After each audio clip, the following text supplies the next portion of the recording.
motion be agreed to, I call the member for Riverina. Thank you, Deputy Speaker, and let me acknowledge the presence in the chamber of the erstwhile member for Kennedy, about to deliver his 977th speech to this parliament on this occasion about the importance of cash, and acknowledge his 50 years of parliamentary service, including since 1993 as the member for Kennedy, and thank him for what he has done, not just for the people of Kennedy, but indeed this nation. Thank you, Bob. This legislation, this bill, this debate, this motion is important because people should be able to pay for things with cash. And whatever legislation we put before the House as far as finance is concerned and Treasury laws, etc., cash will always be, as for many people, king. And it's of great concern to regional communities that we have so many regional bank closures. We need branches to stay open. We need to have the ability to be able to use cash. And I'm sure the member for Kennedy agrees with that premise. I had a woman in my write to me the other day in my electorate concerned about the phasing out of cheques because people like to hang on to traditional norms of payment. Little known fact, you can go to the supermarket, quite frankly, and pay for your groceries with stamps. They are legal tender, should that be your desire, but you could imagine the looks you would get if you tried that on.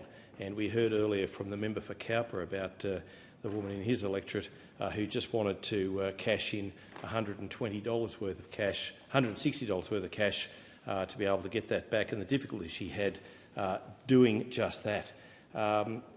Business people these days, particularly in a community such as Junee in my electorate, which is 42 kilometres from Junee, they've had a number of bank closures, as has Coolamon, Cootamundra, Cowra, Forbes, Grenfell, Lockhart, Parks, Temora, Wagga Wagga and West Walland. It sounds like a line out of the song "I've Been Everywhere Man," but unfortunately I've seen banking closures everywhere, man, and it does have an impact on businesses that accept cash, and all businesses should accept cash.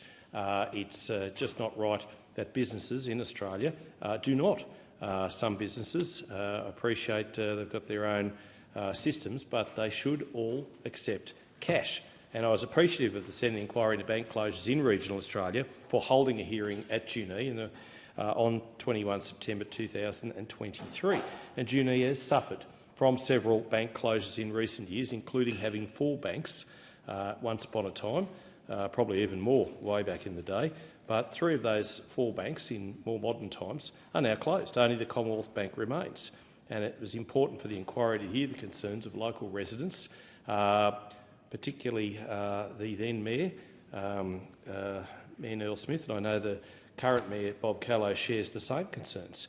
The Commonwealth Bank at least has put its plan to close the branch on hold and committed to maintaining all of its regional branches in Australia until the end of 2026. And I say that's good, not before time, because many of these banks have done very nicely, thank you very much, out-of-country people, particularly out of our farmers who've had big holdings, and the banks have had the ability to be able to use that money on the International Monetary Exchange and been able to lend to customers and been able to do all their banking services on the back of regional Australia, providing the confidence and the investment in those banks. And then when the foot traffic suddenly isn't what it used to be, then all of a sudden the banks say, well, hang on a minute, why do we need to keep that branch open? Well, not everybody has an iPhone, believe it or not. Not everybody wants to do their banking on an iPhone, on a laptop, on an iPad or on a computer. Some people like to use cash. Some people like to go into bank branches, and it's incumbent upon these bank branches, which have done very nicely, thank you very much, out of regional Australia, to keep those branches open. And I'm pleased that that Senate inquiry heard the evidence. I'm pleased that the Commonwealth Bank has got a stay of execution on some of their bank closures. And I would urge and encourage banks to remain open in country Australia. I would urge and encourage the government to do everything it can to make sure that Australians can continue to pay for cash for essential items if they want to, as this motion says, while also ensuring an orderly transition. It says to phase out cheques. Well, hang on a minute. We need cheques still in Australia. It's important. That's one part of the bill I do not agree with. Not one part of that this item that I do not agree with, but cash does need to remain in service for as long as we care to think about. The question is that the motion be agreed to.